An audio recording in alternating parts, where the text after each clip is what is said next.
मेरा पानी उतरता देख मेरे किनारे पर घर मत बसा लेना, क्योंकि मैं समंदर हूं, लौट कर फिर आऊंगा। यदि आपने आकलन कर लिया है, राजनीतिक परिदृश्य में कह रहा हूं, राजनीतिक गतिविधियों के संदर्भ में कह रहा हूं कि यदि मैं किसी स्थान पर या कहीं कार्यक्रमों में यदि कम आ जाता हूं तो वो मेरी निजी जरूरतें पूरी करने के लिए है। इसलिए मुझे कम आंकने की कोशिश ना करना, क्योंकि मैं फिर श्री कृष्ण सरल की उन पंक्तियों को आप तक पहुंचाना चाहता हूं कि जिसे आप मंजिल समझ रहे हो वो बसेरा है, जरा मसाल जलाओ, बहुत अंधेरा है। आजकल जो गतिविधियां हो रही है निश्चित रूप से राजनीतिक परिदृश्य के संदर्भ में है।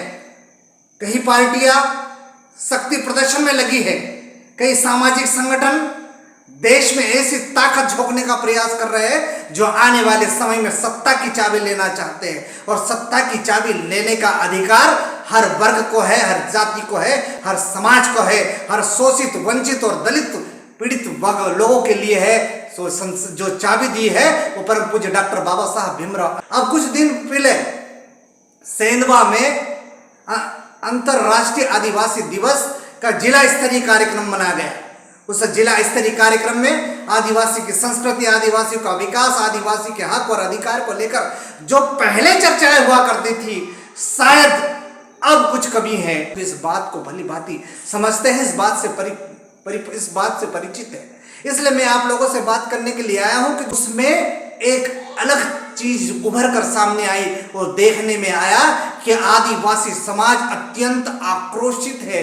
और वो जो 9 तारीख की सेंधवा की जो भीड़ थी वो निश्चित रूप से कई लोगों ने कहा कि वो अनियंत्रित लोगों की भीड़ है, लेकिन मेरे दृष्टिकोण से वो अति उत्साहित भीड़ है। वो चाहते हैं कि इस देश की सत्ता, विशेष करके मध्य प्रदेश की सत्ता उनके हाथों में आनी चाहिए। ये सब लोगों की इच्छा हो सकती है, क्योंकि जो उस दिन का कार्यक्रम था उस कार्यक्रम में जितने भी वक्ता थे उन्होंने मणिपुर की घटनाओं को लेकर रोष व्यक्त किया और काली पट्टी बांधकर विरोध प्रदर्शन का काम। उन्होंने परिवारवाद पर भी तीखा प्रहार किया, उन्होंने आदिवासियों के जल जंगल जमीन पर भी बात की और मणिपुर की हिंसा पर भी रोष व्यक्त किया। हालांकि जो मणिपुर की घटना हुई है उसकी मैं भी कड़े शब्दों में निंदा करता हूं, लेकिन जो उस दिन की जो भीड़ थी उस बात से राजनीतिक गलियारों में हलचल मच गई और इस बात का आकलन किया जाने लगा कि आने वाले समय में जो चुनाव होगा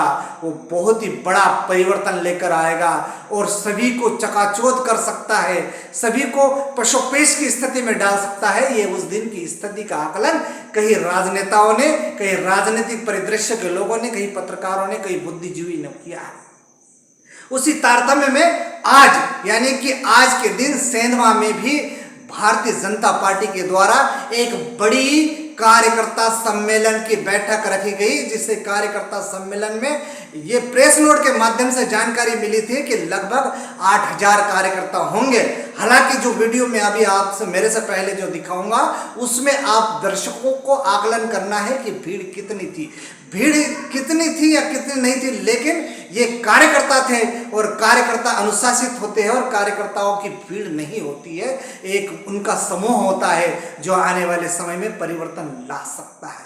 लेकिन ऐसी स्थिति में हम आपको जागरूक रहने की आवश्यकता है और यदि जागरूक न रहा जाए और किसी को कमजोर आंकने का प्रयास किया जाए तो निश्चित रूप से आगामी जो परिणाम होंगे वो शायद दुखद भी हो सकते हैं, चाहे सुखद भी हो सकते हैं। मैं आपसे इसलिए आज विशेष तौर पर चर्चा करने के लिए आया हूं कि जो 2 कार्यक्रम हुए उन दोनों कार्यक्रमों में एक नया दिशा और दशा देने का काम सरकारें कर सकती है और विशेष करके जनता जनार्दन कर सकती है।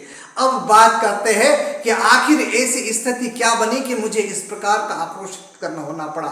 इसलिए होना पड़ा कि व्यक्ति के अंदर जो क्षमता होती है उस क्षमता का उपयोग सही समय पर होना चाहिए, क्योंकि हंगामा खड़ा करना मेरा मकसद नहीं है। मेरी कोशिश है कि तस्वीर बदलनी चाहिए।